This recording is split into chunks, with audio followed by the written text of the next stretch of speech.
نحمده ونصلي على رسوله الكريم أما بعد فأعوذ بالله من الشيطان الرجيم بسم الله الرحمن الرحيم رب اشرح لي صدري ويسر لي أمري واحلل عقدة من لساني يفقهوا قولي.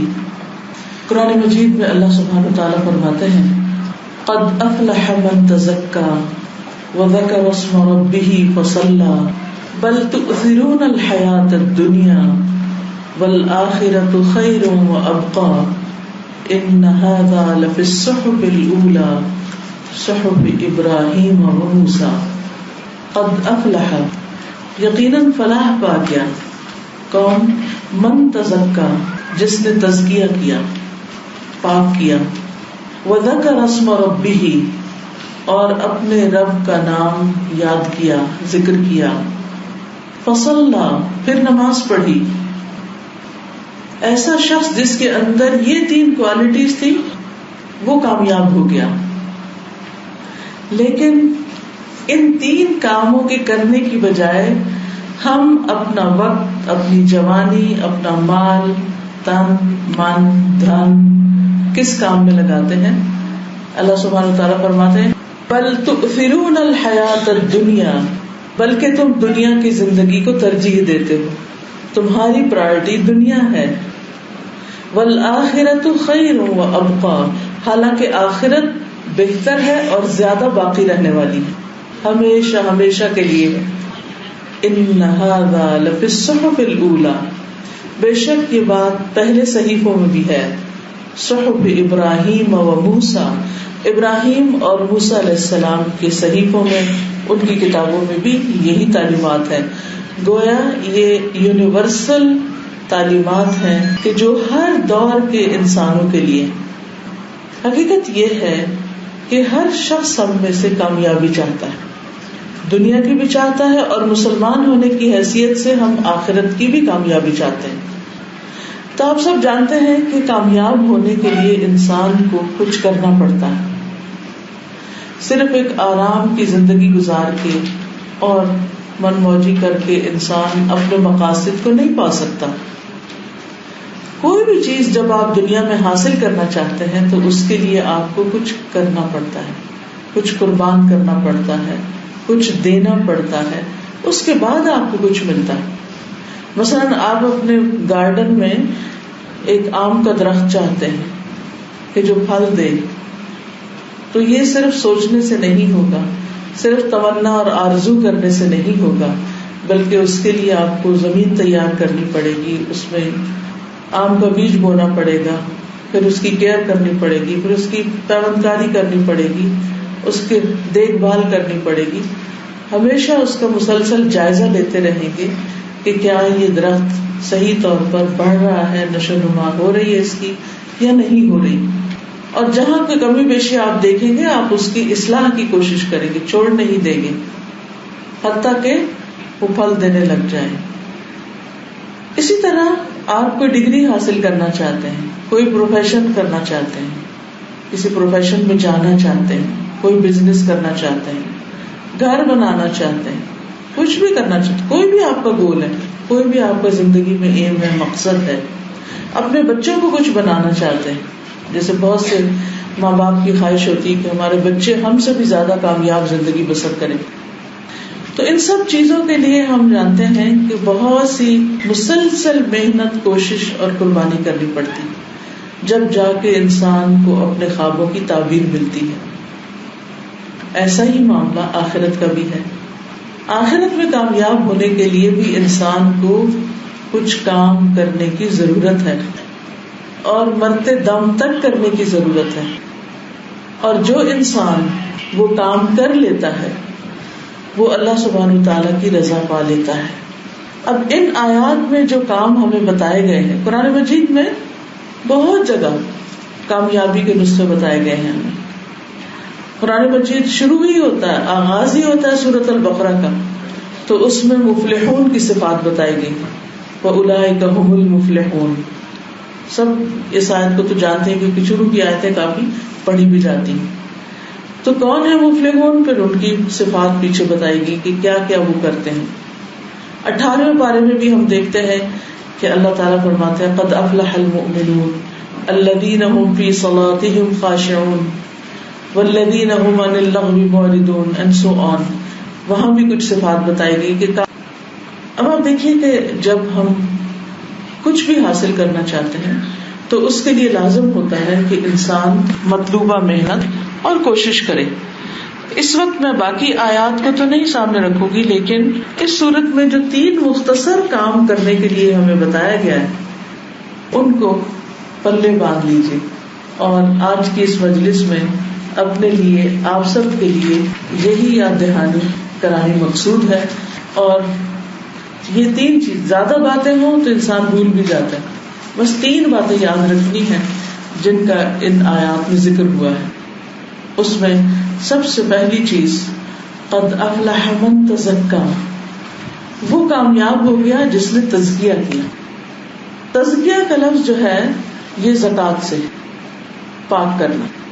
تزکیہ میں 2 چیزیں پائی جاتی ہیں، یعنی پاک کرنے سے مراد صرف کسی چیز کو دھونا اور صاف کرنا نہیں، بلکہ عربی زبان میں جو تزکیہ ہے اس کے اندر 2 مفہوم ہیں، ایک ہے تخلیہ اور ایک ہے تحلیہ.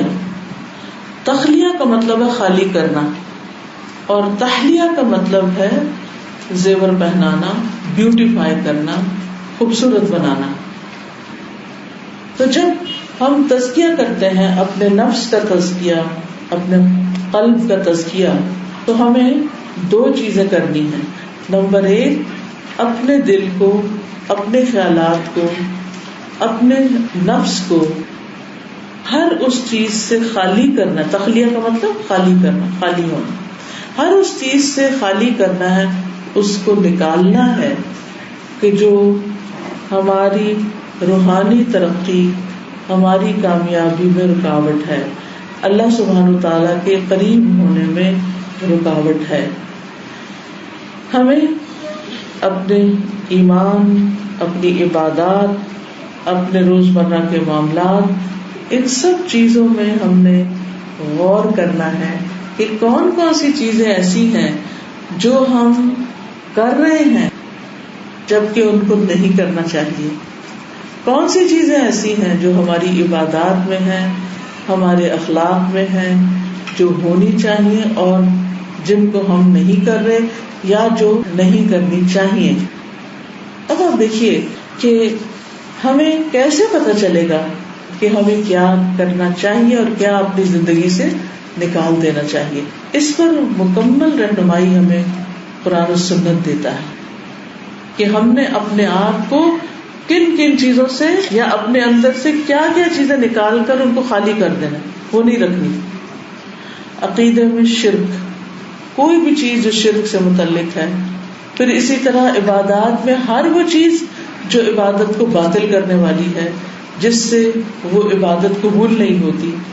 مثال کے طور پر نماز ہے. نماز پڑھنے کی کچھ شرائط ہیں کہ ہمارا جسم پاک ہو، ہمارا لباس پاک ہو، ہم قبلہ رخ ہوں، وقت کے اندر نماز پڑھی جا رہی ہو، اور لباس ساتر ہو، یعنی ایسا لباس ہو کہ جس میں ہمارا سارا جسم چھپ جائے. تزکیہ کے لیے پہلا کرنے کا کام تخلیہ ہے، خالی کرنا.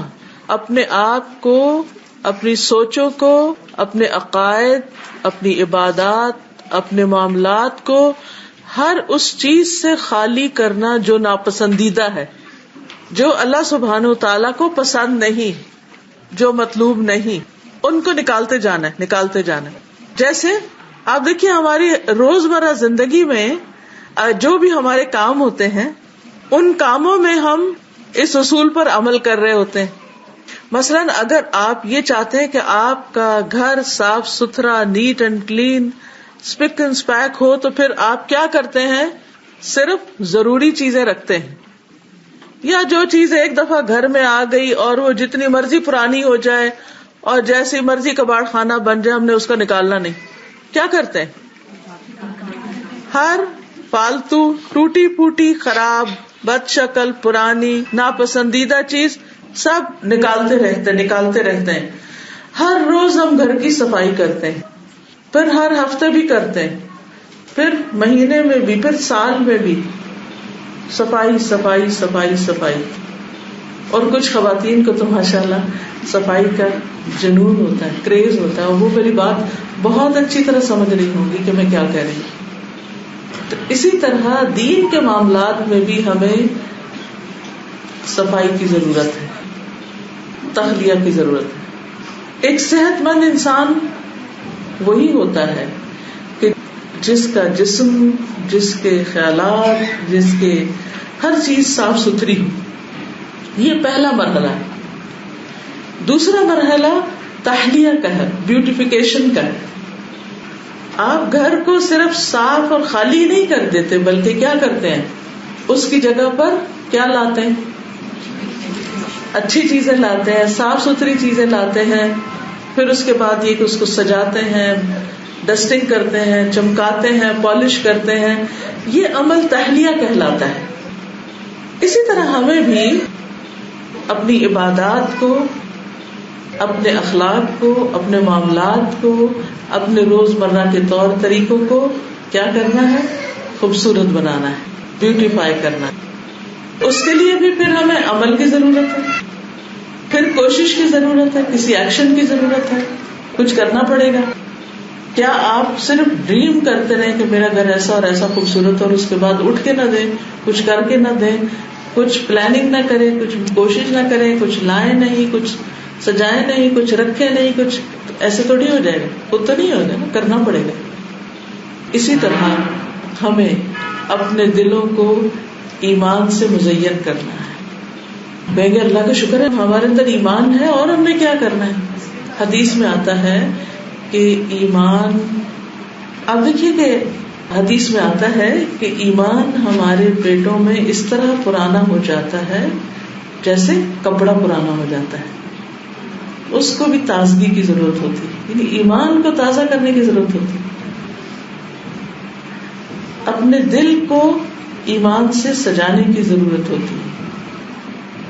اسی طرح اخلاق میں بھی ایسے ہی ہوتا ہے. کچھ بری عادتیں ہوتی ہیں اور کچھ اچھی ہوتی ہیں. بری عادتوں کو نکالتے جانا ہے اور ان کی جگہ اچھی عادتیں لاتے جانا ہے. اس طرح اخلاق حسن اخلاق بن جائے گا، خوبصورت اخلاق بن جائے گا، جس کو اللہ سبحانہ تعالیٰ بھی پسند کرتے ہیں اور بندے بھی پسند کرتے ہیں. تو تخلیہ اور تحلیہ کا عمل مسلسل جاری رکھنا ہے. اسی کا نام تزکیہ ہے. قد افلح من تزکا. اور پھر مزید کیا کیا، وذکر اسم ربہ، اپنے رب کا نام یاد کیا، اپنے رب کا نام لیا، ذکر کیا. ذکر کی کثرت. قرآن مجید کو بھی ذکر کہا گیا، تسبیحات بھی ذکر ہیں. پھر کسی کو یاد دہانی کرانا، کسی کو کچھ سکھانا، اس کے لیے بھی ذکر کا لفظ آتا ہے، یعنی بھولی ہوئی بات یاد کرانا. مثلاً اس وقت جو کچھ ہم کر رہے ہیں یہ بھی ذکر کی مجلس ہے، کیونکہ ہم اپنے آپ کو کوئی چیز یاد کرا رہے ہیں. وذکر اسم ربہ. اب ذکر کا اتنا فائدہ ہے کہ آپ اللہ سبحانہ تعالیٰ کے وعدے پہ اگر یقین رکھتے ہوں، جس میں اللہ تعالیٰ فرماتے ہیں فاذکرونی اذکرکم، تم مجھے یاد کرو میں تمہیں یاد کروں. حدیث میں آتا ہے بندہ اگر مجھے تنہائی میں یاد کرتا ہے تو میں اس کو اکیلے میں یاد کرتا ہوں، بندہ اگر کسی مجلس میں مجھے یاد کرتا ہے تو میں اس کو اس سے بہتر مجلس میں یاد کرتا ہوں. تو اللہ کا ذکر اکیلے بھی اور سب کے ساتھ بھی، تسبیحات کی شکل میں بھی، سبحان اللہ، الحمدللہ، اللہ اکبر، ہر نماز کے بعد 33 بار، اور آخری بار لا الہ الا اللہ وحدہ لا شریک لہ لہ الملک ولہ الحمد وہو علی کل شیء قدیر. اس سے انسان کے لیے جنت کے دروازے کھل جاتے ہیں. ہر نماز کے بعد 1.5 منٹ لگے گا آپ کا، لیکن آپ کو ایک عجب تسکین اور سکون نصیب ہوگا. اور نماز کے بعد جو ایک بے چینی سی لگ جاتی ہے نا کہ پتہ نہیں نماز ہوئی ہے کہ نہیں ہوئی اور کس درجے کی ہوئی ہے، تو اس کا بھی، اس بے چینی کا بھی ایک طرح سے ازالہ کرتا ہے. تو ذکر کی کثرت. قرآن مجید میں اللہ تعالیٰ فرماتے ہیں یا ایھا الذین آمنوا اذکروا اللہ ذکرا کثیرا وسبحوہ بکرۃ واصیلا. اے لوگوں جو ایمان لائے ہو، اللہ کو یاد کرو، کثرت سے یاد کرنا، بہت زیادہ یاد کرو. سورۃ الاحزاب میں آتا ہے والذاکرین اللہ کثیرا والذاکرات، اللہ کو کثرت سے یاد کرنے والے مرد اور عورتیں. اور کچھ اور صفات بھی اس میں آتی ہے. اس آیت میں آخر میں فرمایا اعد اللہ لہم مغفرۃ واجرا عظیما، ایسے لوگوں کے لیے اللہ نے مغفرت، بخشش اور اجر عظیم رکھا ہے. خاص طور پر اگر آپ کو ڈپریشن کا مرض ہے، اگر آپ اداس رہتی ہیں، اگر آپ کو کوئی پریشانی ہے، اگر آپ کا دل کسی چیز میں نہیں لگتا، تو ایک تسبیح ہر روز یعنی 100 دفعہ ہر روز لا الہ الا اللہ وحدہ لا شریک لہ لہ الملک ولہ الحمد وہو علی کل شیء قدیر کی پڑھیں. جو شخص اس کو پڑھ لیتا ہے وہ ایسی پروٹیکشن میں آتا ہے کہ شیطان اس پہ قابو ہی نہیں پا سکتا. شیطان اس پہ قابو نہیں پا سکتا. اصل میں یہ جو ہمیں غم لاحق ہوتے ہیں نا، یہ دراصل شیطان کی طرف سے ہوتا ہے. شیطان قرآن مجید میں آتا ہے عدو مبین انہ لکم عدو مبین، کہ بے شک وہ تمہارا کھلا دشمن ہے. اور دشمن کیا کرتا ہے؟ انسان کو نقصان دیتا ہے، پریشان رکھتا ہے. جس کا کوئی بھی دشمن ہو وہ اندازہ کر سکتا ہے اس بات کا کہ اس سے وہ انسان کے اندر کیا کیفیت پیدا ہوتی. وہ کوئی بار خالی نہیں جانے دیتا کہ آپ پر اٹیک نہ کرے اور آپ کو پریشان نہ کرے اور آپ کا دھیان اللہ تعالیٰ سے ہٹا نہ دے. لیکن اللہ تعالیٰ نے علاج بھی اسی میں رکھا کہ انسان اللہ کا ذکر کرے اور اس سے بچے. ذکر جو ہے یہ ایک مضبوط قلعے کی طرح ہے. شیطان سے بچنے کے لیے انسان اس قلعے میں پناہ لیتا ہے. تو آپ تجربہ کر کے دیکھیں، مسلسل کچھ دن کچھ عرصہ اس وظیفے کو پڑھتے رہیں، آپ دیکھیں کہ آہستہ آہستہ آہستہ آپ کے دل کی حالت بہتر ہونے لگی. آپ کو معلوم ہے کہ نبی صلی اللہ علیہ وسلم پر بھی جادو ہو گیا تھا اور تقریباً آپ اس کی تکلیف میں 2 ماہ مسلسل یعنی متاثر رہے اس تکلیف کی وجہ سے. 2 ماہ. بعض اوقات ہوتا یہ ہے کہ ہم کسی چیز کا علاج شروع کرتے ہیں اور ہم کیا چاہتے ہیں اگلے ہی دن وہ ٹھیک ہو جائے. آپ صلی اللہ علیہ وسلم اپنے روٹین کے ذکر تو کر ہی رہے تھے نا، قرآن بھی پڑھ آ رہے تھے، نمازیں بھی، تہجد بھی، کسی چیز میں کمی نہیں تھی. اس کے باوجود آپ پر اثر ہو گیا تھا. اللہ کے اذن سے ہی ہوتا ہے. اس میں بھی بڑی حکمتیں ہوتی ہیں کہ آپ کو ایک ایسے تجربے سے گزروایا گیا کہ جس کے بعد آپ دوسروں کے لیے بھی بہترین علاج سجیسٹ کریں. بہرحال جبریل کے ذریعے آپ کو معوذتین دیے گئے اور وہ گرہیں کھول دی گئی جن پہ آپ کے بال جو آپ کی خادمہ کے ذریعے منگوا کے جن کو گرہیں دی گئی تھی، اور وہ سب کچھ تیار کر کے ایک بہت بدمزہ پانی والے پرانے کنویں میں ڈال دیا گیا تھا. تو اللہ کے ذکر سے ہی شفا ہوئی. تو ہمیں بھی اللہ کا ذکر نہیں چھوڑنا چاہیے. صبح شام ذکر. کون سا؟ حفاظت کی دعائیں، صبح شام کی دعائیں. بسم اللہ الذی لا یضر مع اسمہ شیء فی الارض ولا فی السماء وهو السمیع العلیم. ایاک نستعین کتاب مجھے امید ہے سب کے پاس ہوگی، اس میں ساری لکھی ہوئی ہیں، کارڈز وغیرہ میں مل جاتے ہیں. نہیں زبانی آتی دیکھ کے پڑھیے لیکن لازم کر لیجئے. شرط یہ ہے کہ سورج نکلنے سے پہلے اور سورج غروب ہونے سے پہلے پڑھی جائے تب حفاظت ہوتی ہے، ورنہ عام ذکر شمار ہوتا ہے. حدیث میں آتا ہے کہ جب سورج طلوع ہوتا ہے تو ساری مخلوق اللہ کی تسبیح کرتی. جب سورج نکل رہا ہوتا ہے ساری مخلوق، اور آپ نے خود بھی سنا ہوگا چڑیوں کی آوازیں اور ہر چیز ایسا لگتا ہے ہوا بھی چل رہی ہوتی ہے اور ایک عجب منظر ہوتا ہے اس وقت، سوائے آتا قسم کے لوگوں. تو پوچھیں گے آتا کون ہے جو اس کا ذکر نہیں کرتا؟ سرکش انسان اور شیاطین وغیرہ. ان کے علاوہ باقی ساری مخلوق اللہ کا ذکر کرتی. تو سورج نکلنے کے وقت ہمیں سونا نہیں چاہیے بلکہ اللہ کا ذکر کرنا چاہیے. اور یہ حفاظت کی دعائیں تو سورج نکلنے سے پہلے پڑھ لینی چاہیے. پھر اسی طرح رات کو سوتے وقت کی دعائیں ان کی بھی پابندی کریں. نبی صلی اللہ علیہ وسلم ہر روز اپنے ہاتھوں میں معوذتین اور قل هو اللہ پڑھ کر 3 دفعہ پھونک مار کے 3 دفعہ سر سے شروع کر کے اگلے حصے سے لے کر اور پیچھے اور بازو وغیرہ جہاں جہاں تک ہاتھ جاتا تھا آپ اپنے آپ کو خود دم کرتے تھے ہر روز. ہمیں بھی خود کو، اور اگر بچے ساتھ لیٹے سوئے تو ان کے اوپر بھی ہاتھ پھیرے، اور جب وہ پڑھنے کے قابل ہو جائے تو ان کو بھی سکھا دیں. جو شخص صبح شام کا، رات کو سونے کا اور دن میں جو بھی تسبیحات پڑھتا ہے، یہ ذکر کرتا ہے، تو وہ ذاکرین اللہ کثیرا والذاکرات میں شمار ہوتا ہے. اور پھر یہ ذکر تزکیہ میں بھی مدد دیتا ہے. دل کے خیالات اور پریشانیاں اور غم اور حزن اور عجز اور کسل اور جبن اور بخل، یہ ان ساری چیزوں سے نجات دیتا ہے جو دل کی مختلف بیماریاں. تو آپ نے کوئی بھی پریشانی ہو اس کے لیے، اور خاص طور پر نفسیاتی، دلی، روحانی، لا الہ الا اللہ وحدہ لا شریک. ہو سکتا ہے آپ سے پڑھا نہ جائے، ہو سکتا ہے آپ بیچ میں سو جائیں، کیونکہ شیطان اس سے بھی بڑا اٹیک کرتا ہے کہ یہ پڑھ ہی نہ پائے تاکہ یہ ٹھیک نہ ہو، یہ میرے ہی جال میں رہے اور زندگی میں جو کچھ کر رہا ہے وہ نہ کرے. لیکن ایسا نہیں کہ اللہ سبحانہ وتعالیٰ نے ہمیں اس کا نوالا بنا کے چھوڑ دیا، ہمیں اس کا علاج بتایا، بس کرنا چاہتا ہے. تیسری اہم چیز جو لازم ہے ہم پر، فصلا، پھر نماز پڑھیں. نماز کا پڑھیں، کسی حال میں نماز نہ چھوڑے سوائے اس کے جو اللہ نے خود ایگزامپٹ کر دیا پیریڈز میں اور بچے کی پیدائش کے بعد.